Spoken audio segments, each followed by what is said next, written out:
You want to hear a crazy story? I'm willing to bet I'm the only person who ever got a commendation letter from the state for causing millions of dollars in property damage. We're talking about 139 luxury cabins, gone, submerged. The HOA president, a shark of a lawyer, called me a domestic eco-terrorist. The federal government called me a model citizen following safety protocols. They thought they had found a loophole in the law. They were wrong. They forgot to ask one simple question: who reads the fine print? It all started a year ago, when I came back home to Lakeside. I wasn't returning a hero, far from it. I was an environmental engineer who had made a catastrophic calculation error on a big city soil remediation project. My name was mud in the industry. My confidence was shot. All I had left was this town, this lake, and my dad, Arthur. The rusty sign on the edge of town still read, Lakeside, Pop 742, and I think that was being generous. It was the kind of place where the biggest news was a black bear getting into Mrs. Gable's bird feeder. It was quiet, unassuming, and exactly what I needed. My dad had been the town's dam keeper for 40 years, just like his father before him. Our family didn't own the dam, the town did. But under a century-old charter, a Callahan had always been its steward. It was more than a job. It was a duty, an honor passed down through generations. Now Dad's health was failing. A lifetime of hard work and stubborn pride had caught up to his heart, and the doctor's warnings had finally turned into ultimatums. He needed me. I packed my life into the back of my beat-up pickup truck, leaving behind a career in ruins and an apartment that felt more like a monument to my failures than a home. I thought I was just coming back to take care of him, maybe do some freelance consulting online, and figure out how to put the pieces of my life back together. I had no idea I was walking into a war.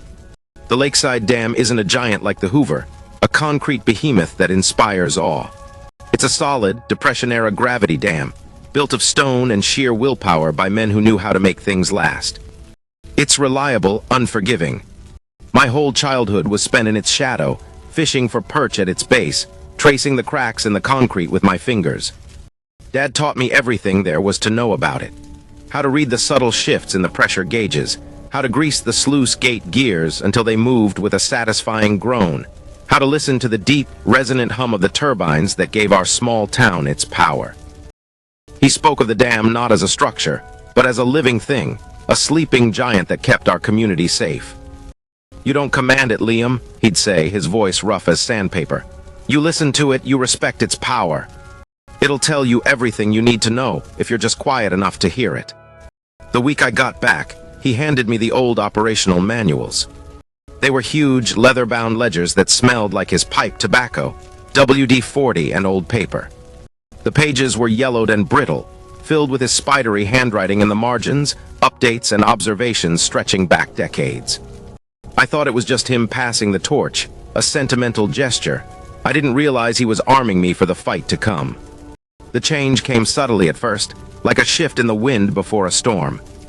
A new, professionally printed sign appeared on the old Miller farm parcel, a sprawling piece of land that bordered the north shore of the lake.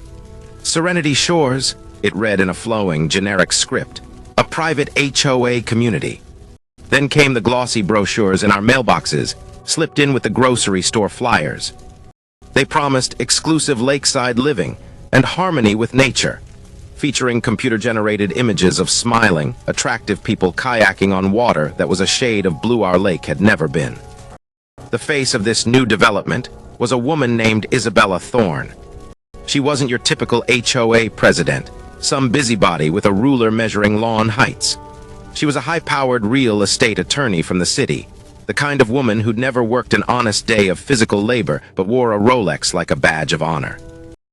She was probably in her mid-50s, Botoxed into a permanent look of mild surprise, with a smile as sharp and cold as broken glass.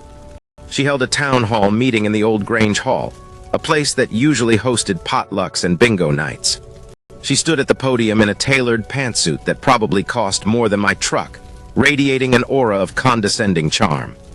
She spoke of growth, of increasing property values, of a bright new future for Lakeside. She talked about tax revenue and job creation, using all the right buzzwords to lull the town council into a state of hopeful complacency. She was persuasive, polished, and utterly disingenuous. You could feel the lie behind every perfectly enunciated word. I listened from the back row, and something felt profoundly wrong. The large, beautifully printed map she displayed showed 139 eco-cabins clustered on the North Shore, right on the piece of land we all knew as the Water Meadow. It was a beautiful spot full of cattails and herons, but it was also a natural floodplain. We all knew it. Every kid who grew up in Lakeside knew that after a heavy spring melt, when the snow from the mountains came pouring down into the reservoir, the water meadow became part of the lake for a few weeks. It was the lake's natural release valve. I watched my dad, sitting a few rows ahead of me, slowly raise a tired, trembling hand to ask a question. He wanted to speak, to warn them. But Isabella's assistant, a young man with a slick smile and an earpiece, conveniently overlooked him, choosing instead to call on people who asked softball questions about trash pickup schedules. She finished her presentation to a wave of polite, uncertain applause. As people were filing out, I lingered near the exit and overheard her talking on her phone, her voice now stripped of its syrupy charm and dripping with contempt. "The locals are a non-issue," she said into her phone, turning her back to the room. "They're too poor and too stupid to fight back." That was her first mistake. She thought we were stupid. Her second and far more critical mistake was thinking I was just another broke local. My engineering instincts were screaming, "You don't build on a floodplain. Not unless you're an idiot, or you know something nobody else does, or you simply don't care about the consequences." The next morning, leaving my dad with a fresh pot of coffee and the morning paper, I drove the 40 minutes to the county records office. It was a dusty, forgotten corner of the courthouse, smelling of deteriorating paper and overlooked history. I spent 8 hours hunched over massive, leather-bound registry books, pulling deeds, surveys, and zoning ordinances that went back to the 1930s. My fingers were black with ink and dust by noon. I photographed everything with my phone, building a digital archive of our town's bones. And that's when I found it, buried in a file of federal surveys conducted after a major flood in the 70s. It was a topographical map from the Army Corps of Engineers, dated 1974. The water meadow wasn't just a floodplain. On this official federal map, the entire area was clearly outlined in red and designated as the Lakeside Dam Emergency Spillway Basin. It wasn't just land that got wet sometimes. It was a critical, federally recognized piece of safety infrastructure. It was designed, by law, to be the path of least resistance for floodwaters to protect the town downstream. Building permanent structures there wasn't just a bad idea. It was explicitly forbidden by federal regulations that superseded any local zoning. So how in the hell did Isabella Thorne get the permits? I dug deeper, fueled by stale coffee from a vending machine and a growing sense of cold dread. It turned out she hadn't gotten a federal permit at all. She'd exploited a loophole, a small crack in the bureaucratic wall. A few years back, due to federal budget cuts, primary oversight for non-critical, medium-sized dams like ours had been handed down to the state. It was a cost-saving measure that had left small, underfunded state agencies drowning in new responsibilities. Isabella's legal team, a pack of city slicker sharks, had successfully argued to a small, overworked state zoning board that the emergency spillway basin designation was an outdated federal note, not an active state restriction. They presented their own hydrological survey, a slick computer-generated model full of colorful graphs and convincing-looking data that claimed modern construction techniques, like building on raised foundations, would make the cabins flood-proof. They had buried the three-person board in paperwork, in motions and counter-motions, until the board, lacking the time, resources, or specialized knowledge to fight a high-priced legal team from a top-tier firm, had buckled. They had approved the building permits. It was technically legal on a state level, but it was dangerously, profoundly wrong. But it still didn't make complete sense. Why build 139 cabins on such questionable land? Even with the permits, the insurance costs would be astronomical, the construction challenges immense. The profit margin couldn't be worth the risk of a freak weather event wiping out the entire investment. It had to be about something more. That night I sat in my father's living room, the floor covered in printouts of maps, legal documents, and town charters. The late-night quiet was punctuated only by the ticking of the old grandfather clock and my dad's soft snores from his recliner. I stared at the map of Serenity Shores. Its neat little rows of cabin plots an ugly scar on the familiar landscape of my childhood. And then I saw it. It wasn't about the cabins. The cabins were a means to an end. It was about the water. Buried deep in the town charter, in a section about lake governance, was a small, century-old clause. It stated that if a simple majority of lakeside property owners petitioned for it, the town's water management contract, the contract held by the Callahan family for 100 years, could be put up for a private bid. Isabella wasn't building a community. She was manufacturing a voting block. With 139 properties, each one a vote, her HOA would completely control any decision related to the lake. She could vote to terminate my family's stewardship. She could privatize the town's fresh water supply, the lifeblood of our community, and sell it off to the highest bidder, likely a bottling company or a downstream agricultural conglomerate. She could choke our town dry, and it would all be perfectly legal according to the town charter she'd so carefully studied. The cabins weren't the business. They were the weapon, a hostile takeover disguised as a luxury development. And my father and I were standing right in her way. I had to try to reason with her. It was a fool's errand, I knew, but I had to be able to tell myself I'd tried. The next morning, I drove down to the construction site. The destruction had already begun. The roar of diesel engines filled the air as bulldozers tore up the meadow, their steel blades ripping through the cattails and wildflowers, leaving muddy scars in their wake. I found Isabella standing by her gleaming black SUV, phone pressed to her ear, looking like a queen surveying her new conquest. She ended her call with a sharp "make it happen," and turned her attention to me, her expression one of utter annoyance. I didn't waste time with pleasantries.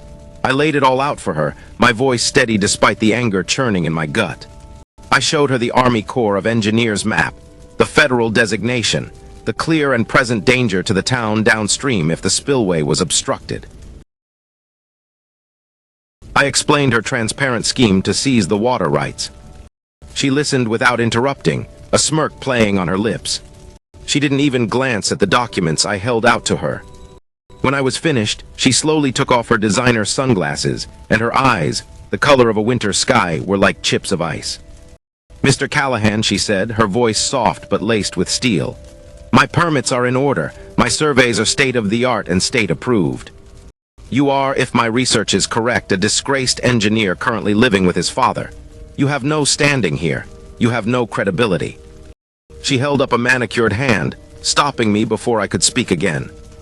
"Let me give you some free legal advice, since you clearly can't afford a real lawyer. Go home. Take care of your sick father. Enjoy your time here. Because if you interfere with my multi-million-dollar project, I will not just sue you.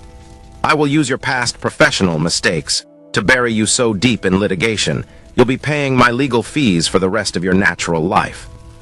She put her sunglasses back on, the conversation officially over. She gave me that cold, broken glass smile.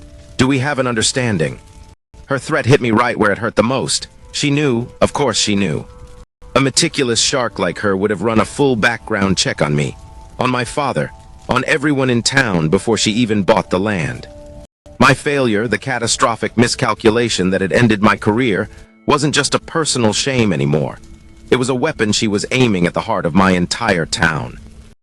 I drove home in a daze, the sound of the bulldozers fading behind me.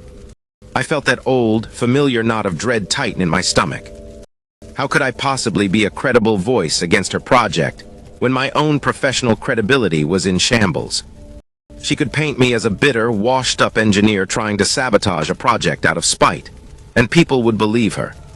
For the first time since this started, I felt truly, utterly hopeless. She had me pinned, and she knew it. And then things got stranger. My dad, who had always been an open book, became quiet and withdrawn. He'd spend hours staring out the window at the lake, a troubled look on his face. He stopped talking about the dam.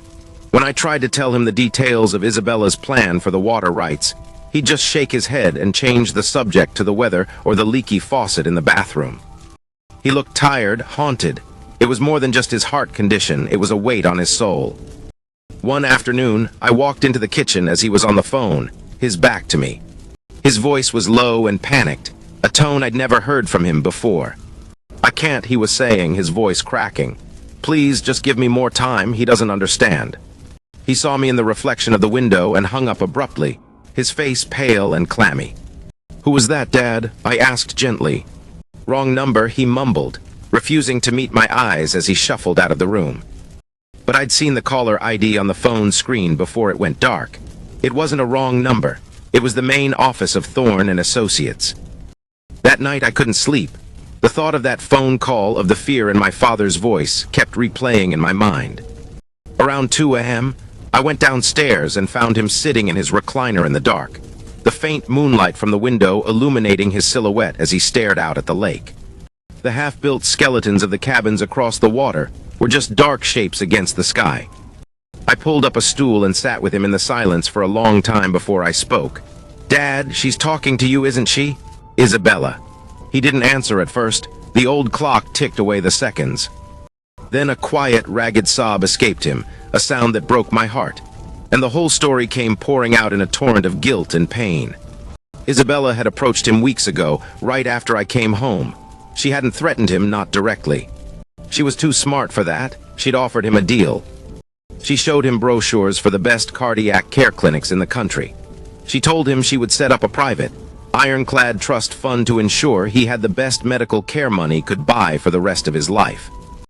Round-the-clock nursing if he needed it, anything he wanted. And then she played her trump card. She told him she had connections, powerful friends who could clean up my professional record. She claimed she could make my past problems, the ones that had me blacklisted, simply disappear. A new start, a second chance. All he had to do was voluntarily retire as dam keeper and publicly endorse her project. He just had to sign a statement, drafted by her lawyers, saying that as the town's dam expert for 40 years, he believed the Serenity Shores development was perfectly safe. "She was blackmailing you," I said, my voice barely a whisper. The coldness of her cruelty was breathtaking.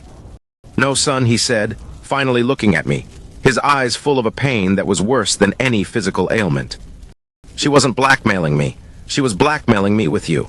She knew I'd do anything to give you your life back, to see you happy again." He thought he was protecting me by staying silent, by trying to carry this impossible burden all by himself.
And in that moment, any lingering hopelessness I felt burned away and was replaced by a cold, clear, diamond-hard rage. She had crossed a line. She had taken my greatest failure and twisted it into a tool to torture my dying father. This was no longer about a town or a lake or water rights. It was about my family. It was about my father's honor. She thought she could break us. She thought she could use our love for each other as a weapon against us. She had no idea what she had just unleashed. I couldn't fight her in a courtroom. She was a master of that game. I was a rank amateur with a tarnished reputation. She would slice me to pieces on the stand. I couldn't fight her in the court of public opinion. She'd use my past to paint me as a vindictive liar. So I stopped trying to play her game. I started playing mine. I was an engineer, and this whole problem, a series of structures built in the wrong place, a threat to a complex water system, was at its heart an engineering problem. And engineering problems have solutions. For the next week, I didn't go back to the county clerk's office. I went to my dad's workshop. The smell of sawdust, oil, and old iron was the smell of my childhood. With the dam's original blueprints from the 1930s spread out on the massive workbench, I began to study. I read every word of those old operational manuals my dad had given me, every note he'd ever scribbled in the margins. I wasn't looking for a legal loophole. I was looking for a function, a protocol, a piece of the original design, a fundamental truth of the dam's existence that everyone, the town, the state, and most importantly, Isabella Thorne, had overlooked. And then late one night, surrounded by schematics and fueled by a third pot of coffee, I found it. It wasn't in the town charter or the state zoning laws. It was in a dusty, forgotten addendum to the dam's federal operating license, stapled to the back of a 1978 maintenance log. The paper was thin and yellow, typed on an old-fashioned typewriter. The title was unassuming: Mandatory Emergency Spillway Basin Test Protocol Regulation 7B4. My heart started to pound. The regulation was simple, direct, and unambiguous. It stated that for any dam designated as high-hazard potential, which ours was, due to the town being directly downstream, the structural and functional integrity of the emergency spillway must be physically tested every 10 years. The protocol for the test was spelled out in excruciating detail. It involved a controlled, non-emergency release to simulate a 100-year flood event. The procedure required the dam keeper to raise the lake level to its maximum designated flood capacity to ensure the spillway basin functioned exactly as designed. My hands were trembling as I flipped through my dad's old logs, the years of meticulous records. The last spillway basin test. It was conducted in 1992. The town, in its quiet complacency, had forgotten. The state, during the clumsy transition of oversight, had completely overlooked it. For over 30 years, the Lakeside Dam had been out of compliance with a mandatory federal safety regulation. We weren't just allowed to flood the water meadow. We were legally, federally required to. A new plan began to form in my mind. A beautiful, terrible, and perfectly legal plan. I wouldn't try to stop her construction. In fact, I would let her finish it. I would wait. I wanted every single cabin built, every window installed, every wire connected, every driveway paved. I wanted her investment to be total and complete. Possession may be 9/10 of the law, but in engineering, hydrology is the whole damn thing. Water always wins. For the next few months, I became a ghost. I documented everything. I bought a cheap drone online, and from a discreet launch point on the other side of the lake, took weekly aerial photos of the construction progress. I carefully superimposed the official emergency spillway basin, boundary line from the Army Corps map over each and every photo. Every single one of the 139 cabins was squarely inside that red line. I spent my days at the dam performing what looked to everyone like routine maintenance. I wasn't just going through the motions. I was preparing. I calibrated the pressure gauges until they were perfect. I greased the sluice gate wheels, working the old mechanism until it moved smoothly and silently. I tested the manual release system, the backup to the backup. I was getting the old lady ready for her big day. My father watched me, a question in his eyes, but he didn't ask. He just nodded, trusting me. The final piece of the puzzle was the most important. I couldn't just open the gates myself. No matter how legally justified, it would look like retaliation, and Isabella would use that to drag me through the courts for years. I needed to be ordered to do it. I had to become a reluctant participant in my own plan. So one Wednesday afternoon, I drove 2 towns over to a public library.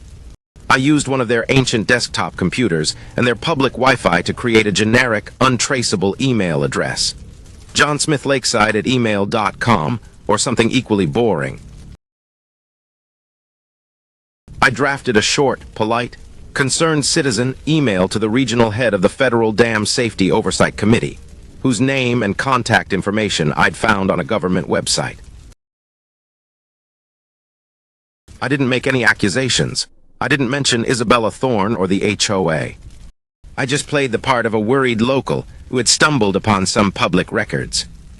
I attached 3 files: a PDF of the 1978 regulation, a scanned copy of the dam's out-of-compliance test log from 1992, and a single damning aerial drone photo showing 139 new, nearly completed structures sitting right in the middle of the area clearly marked as the Lakeside Dam Emergency Spillway Basin.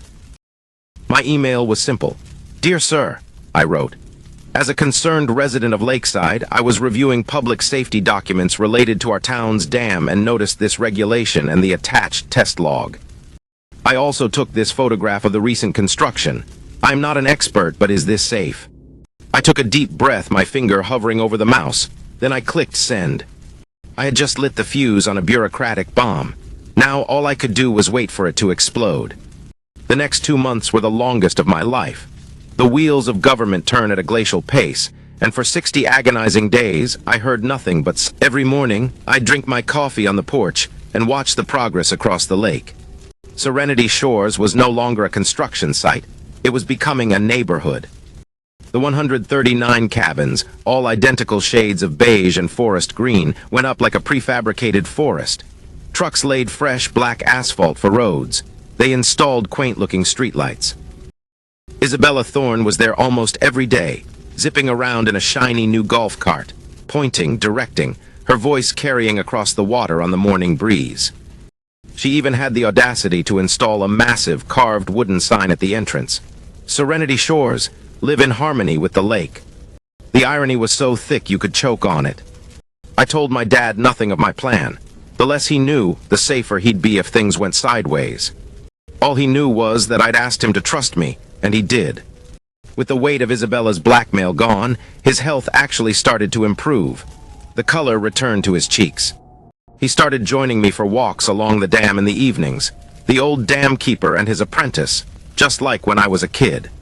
He was fighting his own battle, and for the first time in a long time, it looked like he was winning. The first tremor came on a Tuesday. A white sedan from the State Department of Environmental Protection rolled into town. 2 inspectors in crisp, collared shirts spent the day walking the Serenity Shores site, taking notes on clipboards and snapping photos. I watched them through my binoculars from the dam's walkway. Isabella met them at the entrance, her whole demeanor radiating forced charm and slick professionalism. She gestured expansively, showing them her state-approved permits, her fancy hydrological survey. They listened politely, nodded, asked a few questions, and left.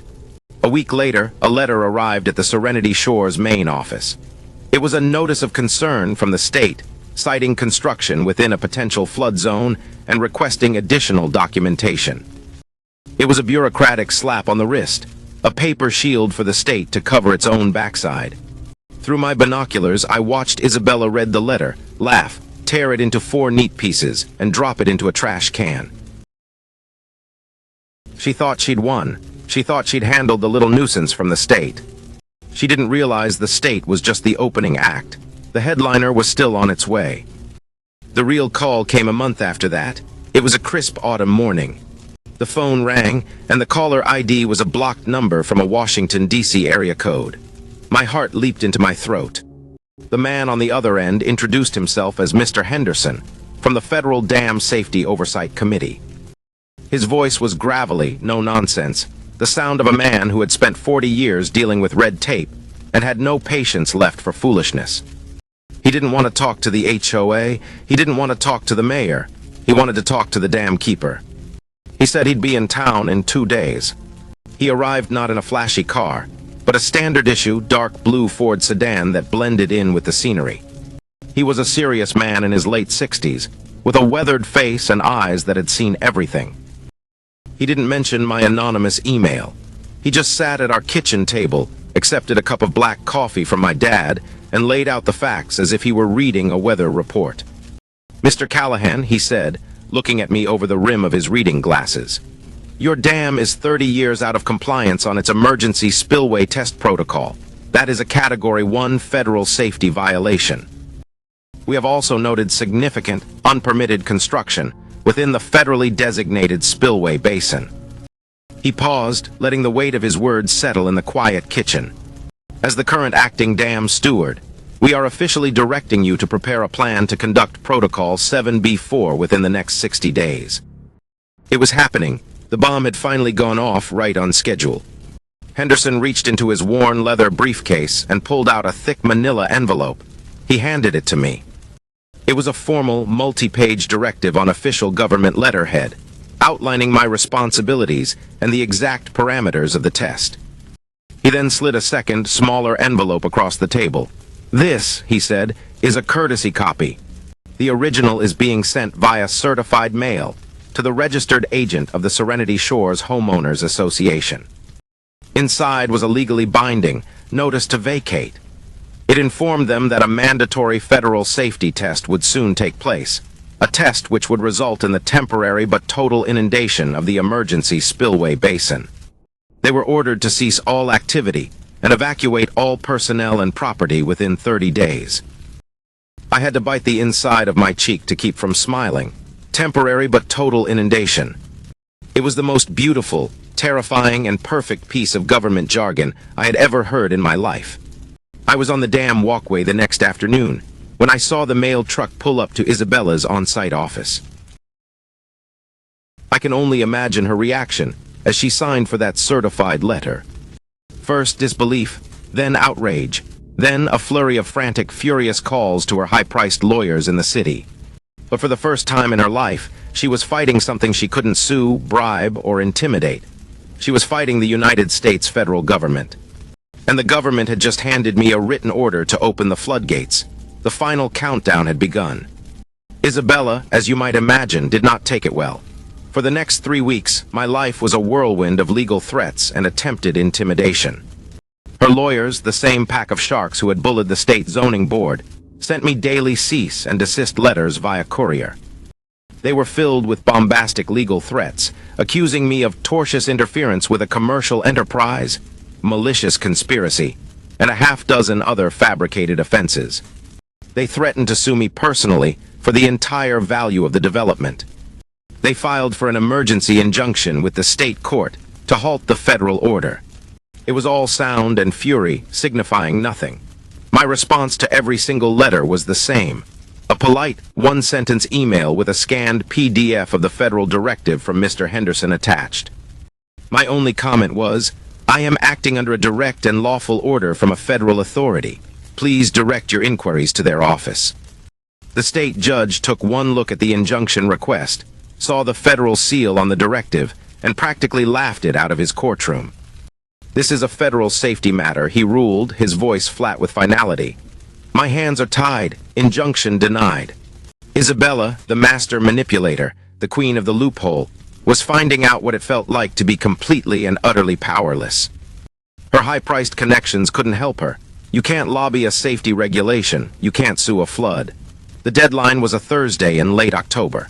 The weather was fitting, overcast and moody, with a storm brewing in the mountains that made the air feel heavy and electric. I drove down to the dam control house at 8 a.m. to begin the pre-test sequence. She was waiting for me, Isabella. She was standing alone at the entrance to the control house, not in one of her power suits, but in jeans and an expensive rain jacket. All the pretense of her corporate charm was gone. Her Botoxed face was a mask of pure, distilled hatred. "You think you're clever, don't you, Callahan?" She spat, her voice tight and shaking with rage. "I think I'm following federal safety protocols, Miss Thorne," I said calmly, my keys jingling in my hand. "You will not do this," she said, stepping closer, invading my personal space. I could smell her expensive perfume, a cloying scent that was all wrong for the crisp mountain air. "I have millions of dollars invested in this project. I have families, real families with deposits ready to move in.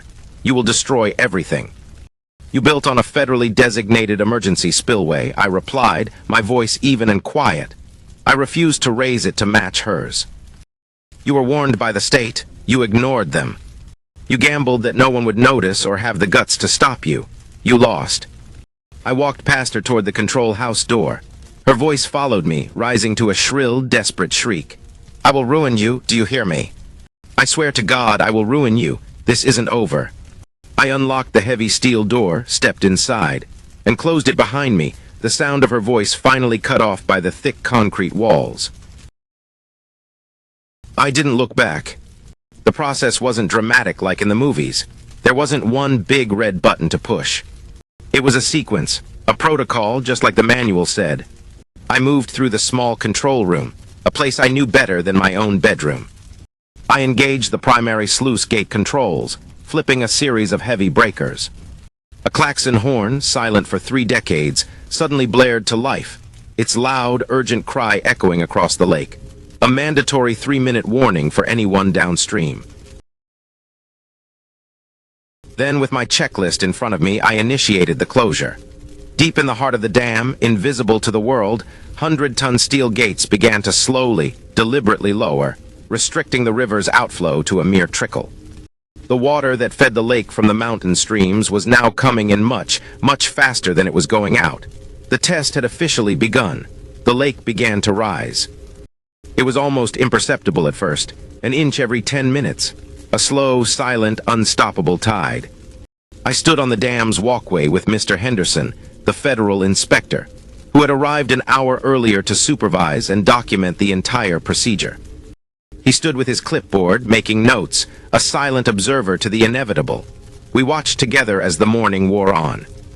Around noon, the water reached the edge of the perfectly manicured lawns of Serenity Shores.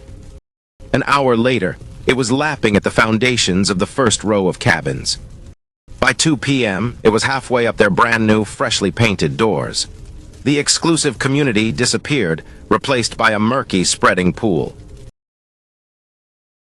Piles of lumber and leftover construction materials began to float away like little rafts on a silent, brown river. I could see Isabella down below near the shore, pacing back and forth like a caged animal, screaming into her phone.